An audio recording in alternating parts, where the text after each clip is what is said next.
आणि आता म्हणजे मी काही लहान खेळणं आहे का तुझ्या हातातलं? तुम्हाला वाटेल तेव्हा तुम्ही आता वरती, आता बसा खाली, आता निवडणूक लढवा. प्रफुल्ल पटेल असं म्हटले की राज्यसभेवर हो, मला हे बघा, लोकसभेवर मी जातो म्हणालो, ऐन वेळा तुम्ही कच खाल्ले, नाव जाहीर नाही केलं. राज्यसभेची जागा आली, मी म्हटलं मला जाऊ द्या, त्यांच्या सुनीता ताईंना पाठवायचं. मी म्हटलं बघ ठीक आहे, म्हटलं मी काय बोलत.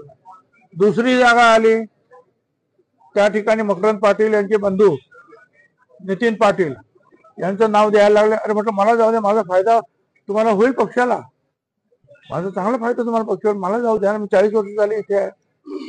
नाही मग मी त्यांना आम्ही शब्द दिला.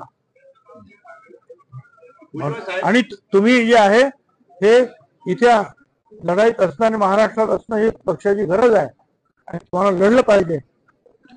आम्ही लढलो आणि लढल्यानंतर आता ते सांगतात की तुम्ही राज्यसभेवर जा का, तर मकरंद पाटील यांना मंत्री करायचं, त्यांनी ते केलं. आता त्यांना ते त्याच्या भावाला सांगणार तू राजीनामा दे, खाली ये, आणि मग मला सांगणार तुम्ही आता जा वरती. मी म्हटलं मला पाहिजे होते हे तर मला मी काही लपून ठेवलं नाही, पण आता मी निवडणूक लढलो, आत्ता संपली निवडणूक, अजून त्या मतदारसंघात काही प्रश्न निर्माण झालेले आहेत ते सोडायचे आहेत. माझ्यासाठी जीव काढला माझ्या लोकांनी मला निवडून आणण्यासाठी.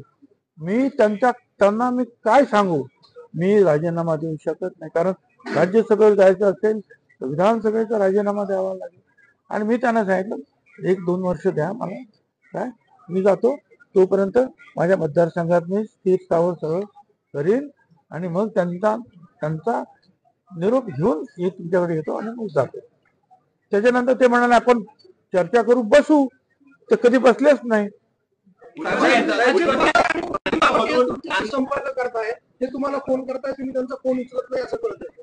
अजिबात चुकीची गोष्ट आहे.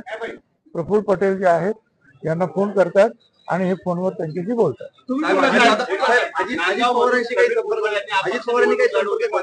नाही, अमित शहा यांच्या हे राष्ट्रवादीतल्या नेत्यांना प्रफुल्ल पटेलला असं किंवा अजित पवार यांना हे खटकलंय म्हणून आपला पत्ता कट झाला असं काही मला माहिती नाही, ते तुम्ही विचारा. कालमर्यादा ठेवली 75 वर्षाच्या ज्येष्ठांना मंत्रिमंडळात घेऊन, असं काही राष्ट्रवादीने काही धोरण आखलंय का? असं काही त्यांनी ठेवलं नाही. ठेवलं असतं तर मला राज्यसभेवर जा म्हणून काय सांगितलं असतं, सांगितलं असतं घरी जा. बरोबर राहायचं नाही अशा प्रकारचा सूर कार्यकर्त्यांनी बैठकीत व्यक्त केलेला आहे. तुमची भूमिका काय असणार आहे? ती मी सगळ्यांच्या भूमिका ऐकून घेतो आहे.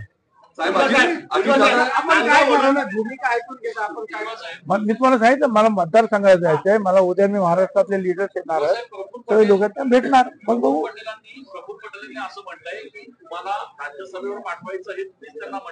त्यावेळेला 4-6 महिन्यापूर्वी त्यावेळेला होय, त्यावेळेला माझं ऐकलं नाही. आणि आता म्हणजे मी काही लहान खेळणं आहे का तुमच्या हातातलं? तुम्हाला वाटेल तेव्हा तुम्ही आता वरती, आता बसा खाली, आता निवडणूक लढवा. बर तेही जाऊ द्या, पण माझ्या मतदारसंघातील लोकांना मी राजीनामा दिल्यानंतर काय वाटेल?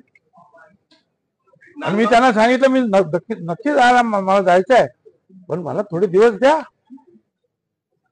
माझ्या मतदारसंघामध्ये माझी काही कामं आहे ती पूर्ण करतो, लोकांची समजूत काढून मग जाऊ. म्हणजे तुम्ही म्हणणार बस बस उठ छगन भुजबळ तसा मनुष्य नाही. धन्यवाद.